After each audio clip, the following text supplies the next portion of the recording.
book of Genesis, chapter 1, verse 1. Nang pasimula ay nilikha ng Diyos ang langit at ang lupa. At ang lupa ay walang anyo at walang laman. At ang kadiliman ay sumasa ibabaw ng palaliman. At ang Espiritu ng Diyos ay sumaibabaw ng tubig. Verse 3. At sinabi ng Diyos, magkaroon ng liwanag at nagkaroon ng liwanag. At nakita ng Diyos ang liwanag na mabuti at iniwalay ng Diyos ang liwanag sa kadiliman. 5. At tinawag ng Diyos ang liwanag na araw. At tinawag niya ang kadiliman na gabi. At nagkaroon ng hapon at nagkaumaga sa unang araw. At sinabi ng Diyos, magkaroon ng isang kalawakan sa gitna ng tubig at mahiwalay ang tubig sa kapwat ng tubig. At ginawa ng Diyos ang kalawakan at hiniwalay ang tubig na nasa ilalim ng kalawakan sa tubig na nasa itaas ng kalawakan at nagkagayon. At tinawag ng Diyos ang kalawakan na langit at nagkahapon at nagkaumaga ang ikalawang araw. At sinabi ng Diyos, mapisan ng tubig na nasa silong ng langit sa isang dako, at lumitaw ang katuyuan, at nagkagayon. At tinawag ng Diyos ang katuyuan na lupa, at ang kapisanan ng tubig ay tinawag niyang mga dagat, at nakita ng Diyos na mabuti. At sinabi ng Diyos, sibulan ang lupa ng damo, pananim na nagkakabinhi at punong kahoy na namumunga ay sa kanyang pagkakahoy, at taglay ng kanyang binhi sa ibabaw ng lupa, at nagkagayon.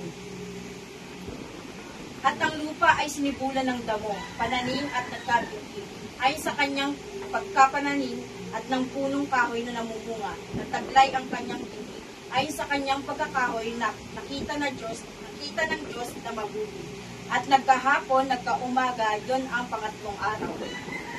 Sinabi ng Diyos, magkaroon ng mga tanglaw sa kalawakan ng langit upang maghiwalay ang araw at gabi, maging pinakatanda at pinakabahagi ng panahon ng mga araw at mga taon, at maging pinakatanglaw sa kalawakan ng langit upang tumanglaw sa ibabaw ng lupa, at nagkaganyan. 16.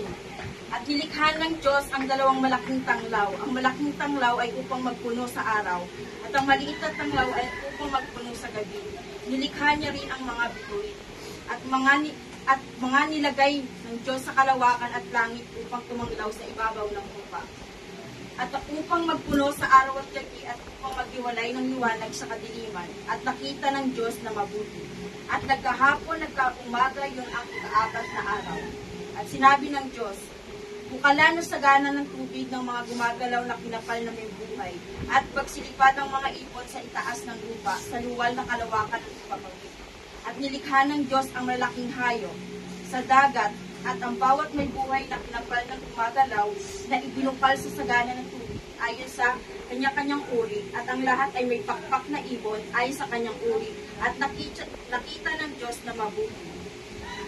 At ang mga pinasbasa ng Diyos na sinabi, kayo'y magpalanaakin at magpakarami sa inyong punuin at tubig sa mga dagat, at magpakarami ang mga ibon sa lupa. At nagkahapon at nagkaumaga, iyon ang ikalimang araw. At sinabi ng Diyos, bukalan ang lupa upang ang may buhay na kinapal ay sa kanya-kanyang uri ng hayop, at ang kinapal na umuusad, at ang ganit sa lupa ay sa kanyang-kanyang uri, at nagkaganon. At nilikha ng Diyos ang ganit sa lupa ayon sa kanyang uri. At ang hayop ay sa kanyang uri, ang bawat umusab sa ibabaw ng lupa ay sa kanyang uri, at nakita ng Diyos na mabuti. At sinabi ng Diyos, lalangin natin ang tao sa ating larawan, ayon sa ating walis, at magkaroon sila ng kapangyarihan sa mga isda, sa dagat, at sa mga ibon sa lupapawid, at sa mga hayop, at sa buong lupa, at sa bawat umuusad na nagsisikusad sa ibabaw ng lupa. 27. At nilalang ng Diyos ang tao ay sa kanyang sariling larawan. Ay sa larawan ng Diyos, siyang nilalang siya sila na lalaki at babae. Sila'y binasbasa ng Diyos, at kanilang sinabi sa Diyos, kayo'y magpaalalaki at magpakarami, at kalatan ninyo ang lupa, at inyong supilin, at magkaroon kayo ng kapangyarihan sa mga isda, sa dagat, at sa mga ibon sa ipapawid. At sinabi ng Diyos, narito, ibinigay ko sa inyo ang bawat pananim na nagkakabiti na nasa ibabaw ng balat ng lupa, at ang bawat punong kahoy na may bungang punong kahoy na nagkakatuloy. Iyon ang sa inyo'y magpapakain. At sa bawat hayop sa lupa at sa bawat ibon sa himpapawid, sa bawat nagsisiusad sa lupa na may buhay, binibigay ko ang lahat ng pananim na sariwa at pinagpakain at nagkaganon. 31. At nakita ng Diyos ang lahat ng kanyang nilikha ay narito. Napakabuti at nagkahapon nagkaumaga yon ang pang-anim na araw.